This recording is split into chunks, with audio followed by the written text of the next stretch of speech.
ಜೈ ಶ್ರೀ ದುರ್ಗಾಂಬ ಹರ ಹರ ಮಹಾದೇವ್. ನಮಸ್ತೆ ವೀಕ್ಷಕರೇ. ಇವಾಗಿನ ವಿಷಯ ಸಿದ್ಧಿಗಳಿಗೆ ಸಾಧನೆ ಮಾಡ್ತಾ ಇರೋರಿಗೆ ಶಿವ ಪಾರ್ವತಿ ಅವರ ದರ್ಶನ ಯಾವಾಗ ಆಗುತ್ತದೆ, ಹೇಗೆ ಆಗ್ತದೆ ಅನ್ನೋದನ್ನು ನಾನು ನಿಮಗೆ ತಿಳಿಸ್ಕೊಡ್ತೇನೆ. ನಿಜ ಹೇಳಬೇಕು ಅಂದರೆ ಶಿವ ಪಾರ್ವತಿ ದರ್ಶನ ಸಿಗುತ್ತೆ ಅಂದರೆ ಅದಕ್ಕಿಂತ ಖುಷಿ ವಿಚಾರ ಬೇರೆ ಏನಿಲ್ಲ ಅಲ್ವಾ? ಏನಂತಾರೆ ವೀಕ್ಷಕರೇ? ನೋಡಿ, ಶಿವಪಾರ್ವತಿ ದರ್ಶನ ಆಗಬೇಕು ಅಂದರೆ ಅಷ್ಟು ಸುಲಭ ಅಲ್ಲ. ಎಲ್ಲರಿಗೂ ಶಿವಪಾರ್ವತಿ ದರ್ಶನ ಸಿಗೋದಿಲ್ಲ. ಅದು ಶಿವಪಾರ್ವತಿ ದರ್ಶನ ನಾವು ಅಂದ್ಕೊಂಡಂಗೆ ಸಿಗಬೇಕು ಅಂದರೆ ಅದು ಸಾಧ್ಯ ಇಲ್ಲ, ಸರಿನಾ? ಶಿವಪಾರ್ವತಿ ದರ್ಶನ ಆಗ್ತದೆ ನಮಗೆ, ಅದು ಹಬ್ಬ, ಅದು ಆ ಕಲ್ಪನೆ ಮಾಡಿಕೊಂಡ್ರೆ ಅದು ಸರಿನಾ? ಪ್ರತ್ಯಕ್ಷವಾಗಿ ದೇಹ ಧರಿಸಿ ಬರುವಂತಹ ದರ್ಶನ ಆಗಿಲ್ಲ ನಮಗೆ. ಅದೊಂದು ನಿಯಮ ನಿಮ್ಗೆ ತಿಳಿಸ್ಕೊಡ್ತೇವೆ. ಒಂದು ಉದಾಹರಣೆ ನೋಡ್ರಿ, ನಾವು ಶಿವಪಾರ್ವತಿ ದರ್ಶನ ನಮಗೆ ಆಗುವಾಗ ಏನಾಗಿತ್ತು ಅಂದರೆ, 1 ವರ್ಷದಿಂದ ನಾವು ಸಾಧನೆ ಸಿದ್ಧಿಯಲ್ಲಿ ನಾನು ತೊಡಗಿದ್ದೆ. ಶ್ರೀ ದುರ್ಗಾಯ ನಮ ಮಂತ್ರ ನಾನು ಕಂಟಿನ್ಯೂ ಮಾಡಿಕೊಂಡು ಹಣ್ಣು ನೀರೆಲ್ಲ ಇದ್ದು ದಿನ ಕಳೀತಾ ಹೋದೆ. ಹೀಗೆ ಕಳೀತಾ ಹೋದೆ. ದಿನ ಕಳೀತಾ 6 ತಿಂಗಳ, 7 ತಿಂಗಳ, 8 ತಿಂಗಳ, 9 ತಿಂಗಳ ಹೀಗೆ ಹಣ್ಣು ನೀರನ್ನ ಅಳವಡಿಸ್ಕೊಳ್ತಾ, ಅನ್ನನೂ ಸ್ವಲ್ಪ ದಿನ ಊಟ ಮಾಡ್ತಾ, ಆಮೇಲೆ ಮತ್ತೆ ಹಣ್ಣು ನೀರನ್ನ ಅಳವಡಿಸ್ಕೊಳ್ತಾ ದೇವ್ರ ಭಕ್ತಿ ಮಾಡ್ಕೊತಾನೆ ಹೋದೆ. ಆಮೇಲೆ ಒಂದು ಸ್ವಲ್ಪ ದಿನ ನನ್ನ ಮನಸ್ಸಿಗೆ ಸೂಚನೆ ದೇವರಿಂದ. ಏನು ಸೂಚನೆ ಅಂದರೆ, ಹಣ್ಣು ಏನು ತಿನ್ನೋದು ಬೇಡ, ಬರೀ ನೀರು ಕುಡ್ಕೊಂಡೇ ಇರಬೇಕು ಅಂತ. ಆಮೇಲೆ ನೀರು ಕುಡ್ಕೊಂಡೇ ಇರುವಂತಹ ಅಭ್ಯಾಸ ಮಾಡಿಕೊಂಡೆ. 1 ದಿನ 2 ದಿನ ಈಗಿರೋಕ್ಕೆ ಶುರು ಮಾಡಿದೆ. ಆಮೇಲೆ 3ನೇ ದಿನವೂ ಕಳೀತಾ ಇತ್ತು. ಆಮೇಲೆ ಅದು ಎಷ್ಟನೇ ತಿಂಗಳ ಅಂದರೆ ಸುಮಾರು ಒಂದು 11ನೇ ತಿಂಗಳೇ ಇರ್ಬೋದು. ನಾನು ಸಿದ್ಧಿ ಶುರು ಮಾಡಿದ ಒಂದು 11ನೇ ತಿಂಗಳಲ್ಲಿ.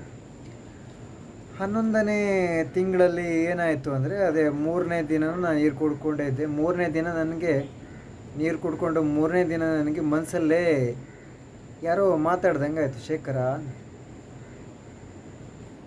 ನಾನು ಮನಸ್ಸೊಳಗೆ ಹಾಂ ಅಂದೆ. ಅಂದ್ಕೂಡಲೇ ಅವ್ರು ಕೆಲವೊಂದು ನಿಯಮ ನನಗೆ ಹೇಳಿದ್ರು. ಮೊಬೈಲೆಲ್ಲ ಸ್ವಿಚ್ ಆಫ್ ಮಾಡೋ ಸೂಚನೆ, ಹಾಗೆ ನಾನಿರೋ ಪ್ಲೇಸಲ್ಲಿ ಎಲ್ಲ ಕ್ಲೋಸ್ ಮಾಡುವಂಥ ಸೂಚನೆ, ಸರಿನಾ? ನನಗೆ ಒಂದು ಪ್ಲೇಸಲ್ಲಿ ಕೂತ್ಕೊಳ್ಳುವಂಥ ಸೂಚನೆ, ಸರಿನಾ? ಆ ಸೂಚನೆ ಅಂತ ನಾನು ಕೂತ್ಕೊಂಡೆ. ಅರ್ಥಾಯ್ತು? ಕೂತ್ಕೊಂಡೆ. ನನಗೆ ದೇವರು ನೆರಳಿನ ಆಕಾರದಲ್ಲಿ ಕಂಡರು. ನೆರಳು ಅಂದರೆ ಗೊತ್ತಾಯ್ತಾ ನಿಮಗೆ? ಗೋಡೆಗೆ ನೆರಳಲ್ಲಿ ನಾನು ಗೋಡೆನ ನೋಡಿದಾಗ ಶೇಖರ ಇಲ್ಲಿ ನೋಡುವಂಥ ಸೂಚನೆ ಮನಸ್ಸಲ್ಲಿ, ಸರಿ. ನನಗೆ ಇದು ಕನಸೋ ನನಸೋ ಅಂತ ಗೊತ್ತಾಗಲಿಲ್ಲ. ಆಮೇಲೆ ಗೋಡೆನ ನೋಡ್ತೇನೆ. ಗೋಡೆಯಲ್ಲಿ ಶಿವ ಪ್ರತ್ಯಕ್ಷ ಆಗಿದೆ. ಶಿವ ಪ್ರತ್ಯಕ್ಷ ಆಗಿ ಶಿವನ ಜೊತೆ ನಂದು ಮಾತು ಶುರುವಾಗಿದೆ. ಮನಸ್ಸೊಳಗೆ ಮಾತು, ಶಿವ ಅವರ ದೇವರ ಜೊತೆ ನಂದು ಮಾತು ಶುರುವಾಗಿದೆ ಮನಸ್ಸೊಳಗೆ. ನೀವೆಷ್ಟರ ಮಟ್ಟಿಗೆ ನಂಬ್ತೀರಾ ಅದು ನಿಮಗೆ ಬಿಟ್ಟದ್ದು, ಅರ್ಥ ಆಯ್ತಾ? ಈಗ ನೆನೆಸ್ಕೊಂಡ್ರೆ, ನನಗೆ ಅದನ್ನು ಕಲ್ಪನೆ ಮಾಡಿಕೊಂಡ್ರೆ ನನಗೂ ಅದು ಒಂದೊಂದ್ಸಲ ಹೌದಾ ಅಲ್ವಾ ಅಂತ ಅನಿಸುತ್ತೆ, ಅರ್ಥ ಆಯ್ತು? ಆ ದಿನಗಳಲ್ಲಾಗಿತ್ತು, 5 ವರ್ಷದ ಹಿಂದಿನ ದಿನಗಳಲ್ಲಿ. ಆಗ ನನಗೆ ಎಲ್ಲ ಕೇಳ್ತಾರೆ, ಏನೇನು ಬೇಕು, ಏನಾಗಬೇಕು ಅಂತೆಲ್ಲ. ನಾನು ಹೇಳಿದೆ, ನನಗೆ ಜನರಿಗೆ ಆಶೀರ್ವಾದ ಮಾಡುವಂಥ ಶಕ್ತಿ ಬೇಕು, ಹಾಗೆ ನನಗೆ ಸಿದ್ಧಿ ಬೇಕು, ನನಗೆ ಎಲ್ಲ ರೀತಿಯ ಜನರ ಕಷ್ಟಗಳನ್ನು ಹೀಲಿಂಗ್ ಮಾಡುವಂಥದ್ದು, ಪ್ರತಿಯೊಂದು ನನ್ನಲ್ಲಿ ಏನೇನಿದೆ ಗುರಿ ಅದೆಲ್ಲ ನಾನು ಹೇಳಿದೆ. ಆಮೇಲೆ ಮದುವೆ ಆಗೋ ಆಸೆ ಇದೆಯಾ ಅಂತ ಪ್ರಶ್ನೆ ನನ್ನ ಶಿವದೇವರಿಂದ. ನನಗೆ ಮದುವೆ ಆಗೋ ಆಸೆ ಎಲ್ಲ ಸದ್ಯಕ್ಕೆ ಏನೂ ಇಲ್ಲ. ನನಗೆ ಜನರಿಗೆ ಒಳ್ಳೇದು ಮಾಡೋದು, ಆಶೀರ್ವಾದ ಮಾಡೋದು, ಹಾಗೆ ದೇವ್ರ ಭಕ್ತಿ ಮಾಡ್ಕೊಂಡು ಹೋಗೋದು ಮುಂದೆ ಅಂತ ನಾನು ಬಾಯಿ ಬಿಟ್ಟೆ, ಮನಸ್ಸೊಳಗೆ ಹೇಳಿಬಿಟ್ಟೆ, ಅರ್ಥಾಯ್ತಾ? ಶಿವ ಅವರೆಲ್ಲ ಅಸ್ತು ಅಂದರು.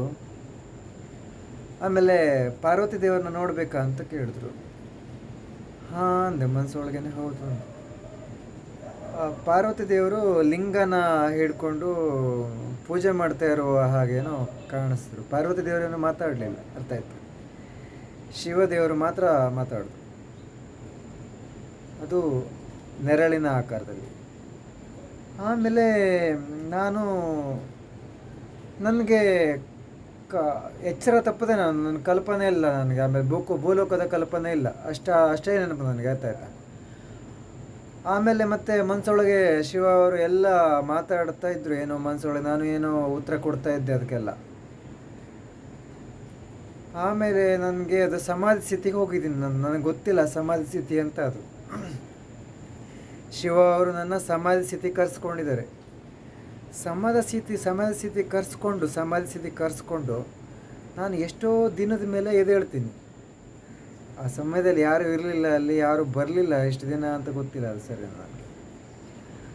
ನಾನು ಆಮೇಲೆ ಏನಾಯ್ತು ಅಂದರೆ, ನಾನು ಮಲ್ಕೊಂಡಿದ್ದ ಎಷ್ಟೋ ದಿನದ ಮೇಲೆ ನನಗೆ ಎಚ್ಚರ ಆಗುತ್ತೆ. ಎಷ್ಟು 3 ದಿನನೋ 4 ದಿನನೋ ಇರ್ಬೋದು ಅಷ್ಟು, ಇದಕ್ಕೆ ಜಾಸ್ತಿ ಏನು ಇರಲಿಕ್ಕಿಲ್ಲ. ಅರ್ಥ ಆಯ್ತಾ? ಅಷ್ಟು ದಿನದವರೆಗೂ ಊಟನೂ ಇಲ್ಲ, ನೀರು ಕುಡ್ದಿಲ್ಲ, ಏನಿಲ್ಲ. ಅರ್ಥ ಆಯ್ತಾ? ತುಂಬ ವೀಕಾಗಿ ನಾನು ಎದ್ದೇಳ್ತೀನಿ ವೀಕ್ಷಕರೇ, ಸರಿ. ಎದ್ದ ಮೇಲೆ ಎಲ್ಲ ನೋಡ್ತೀನಿ ಅಂತ ಹೇಳುವಂಥದ್ದೇನಿಲ್ಲ, ಎಲ್ಲ ಏನು ಬದಲಾವಣೆ ಏನಿಲ್ಲ, ಹೊರಗಡೆ ಎಲ್ಲ ಏನು ಬದಲಾವಣೆ ಏನೂ ಆಗಿರಲಿಲ್ಲ. ಆದರೆ ನಾನು ಜನರ ಮುಂದೆ ಹೋದರೆ ಎಲ್ಲ ಸ್ವಾಮಿ ಸ್ವಾಮಿ ಅಂತ ಕರೆಯೋಕ್ಕೆ ಶುರು ಮಾಡಿಬಿಟ್ರು, ಸರಿನಾ. ಶೇಖರ ಅನ್ನೋರು, ನಾನೆಲ್ಲ ದೇವಸ್ಥಾನಕ್ಕೆ ಹೋದ್ರೂ, ಯಾವ ಕಡೆ ಹೋದ್ರೂ ಸ್ವಾಮಿ ಸ್ವಾಮಿ ಅಂತಾರೆ. ಕೆಲವರು ನನ್ನ ಕಾಲಿಗೆ ಬಿದ್ದು ಆಶೀರ್ವಾದ ತಗೊಳ್ತಾರೆ. ನನಗೆ ತುಂಬ ವಿಚಿತ್ರ ಆಯಿತು. ಅಯ್ಯೋ, ನನಗೆ ಗೊತ್ತಾಯಿತು ಆಗ, ನನಗೆ ಸಿದ್ಧಿ ಆಗಿದೆ, ನಾನು ಸ್ವಾಮಿ ಆಗಿಬಿಟ್ಟಿದ್ದೀನಿ.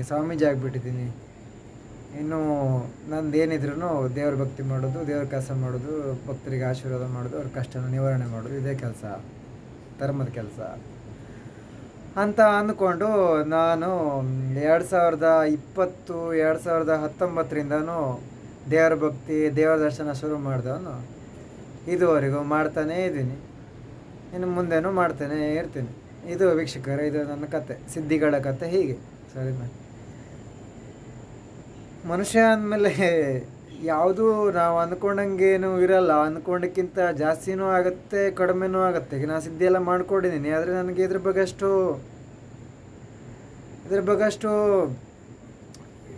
ಈಗ ಅಷ್ಟು ಇಂಟ್ರೆಸ್ಟ್ ಇಲ್ಲ. ಅಂದರೆ ಇದೆಲ್ಲ ಈಗ ಕಾಮನ್ ಆಗಿದೆ, ಸಿದ್ಧಿ ಮಾಡೋದು, ದೇವರ ದರ್ಶನ ಮಾಡೋದು, ದೇವರಿಂದ ಆಶೀರ್ವಾದ ತಗೊಳ್ಳೋದು, ಮತ್ತು ದೇವ್ರ ಕೆಲಸ ಮಾಡಿಕೊಡೋದು, ಜನರಿಗೆ ಏನಾದರೂ ಒಂದು ಪರಿಹಾರ ಕೊಡೋದು.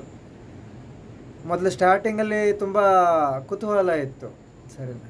ಈಗೆಲ್ಲ ದಿನನಿತ್ಯ ಕೆಲಸ ಮಾಡ್ತಾರಲ್ವ, ಅದೇ ಥರನೇ ಆಗಿಬಿಟ್ಟು ದಿನನಿತ್ಯ ಕೆಲಸನೇ ಇದು, ದೇವರ ದರ್ಶನ, ದೇವ್ರ ಭಕ್ತಿ ಮಾಡೋದು, ಜನ ಭಕ್ತಿಯಿಂದ ಬಂದರೆ ಅವರಿಗೆ ಆಶೀರ್ವಾದ ಮಾಡೋದು, ಅಷ್ಟೇ ಬಿಟ್ಟರೆ ಮತ್ತು ಬೇರೆ ಏನಿಲ್ಲ. ಈ ಥರ ಮಾಡಿದ್ರೆ, ನಾವು ಈ ಥರ ಭಕ್ತಿ ಮಾಡಿದ್ರೆ ಖಂಡಿತ ಶಿವಪಾರ್ವತಿಯವರು ಯಾವುದೋ ಒಂದು ರೀತಿಯಲ್ಲಿ ಕಾಣಿಸ್ಕೊಳ್ತಾರೆ. ಒಬ್ಬೊಬ್ಬರಿಗೆ ಒಂದೊಂದು ರೀತಿ ಕಾಣಿಸ್ಕೊಳ್ತಾರೆ. ಖಂಡಿತವಾಗಲೂ ಸಿದ್ಧಿಗಳಿಗೆ ಕರೆಕ್ಟಾಗಿ ತಪಸ್ಸು ಮಾಡಿದ್ರೆ ಯಾವುದೋ ಒಂದು ರೀತಿಯಲ್ಲಿ ದೇವರು ಕಾಣಿಸ್ಕೊಳ್ತಾರೆ ಅನ್ನೋದು ಒಂದು ಸತ್ಯ ವೀಕ್ಷಕರೇ ಅಂತ ಹೇಳ್ತಾ ನಾನು ವಿಡಿಯೋನ ಮುಗಿಸ್ತೇನೆ. ಈ ಥರ ಪ್ರತ್ಯಕ್ಷ ಆಗ್ತಾರೆ. ಅದಕ್ಕೆ ಭಕ್ತಿ ತುಂಬ ಬೇಕಾಗ್ತದೆ. ನಾನು ಹೇಳಿದ್ನಲ್ಲ ಎಷ್ಟು ಕಷ್ಟಪಟ್ಟಿದ್ದೀನಿ ಅಂತ. 1 ವರ್ಷ ಹಣ್ಣಲ್ಲೇ ಇದ್ದು, ಆಮೇಲೆ 3-4 ದಿನ ನೀರಲ್ಲೇ ಇದ್ದಾಗ ನನಗೆ ಈ ಥರ ಅನುಭವ ಆಗಿರ್ತದೆ.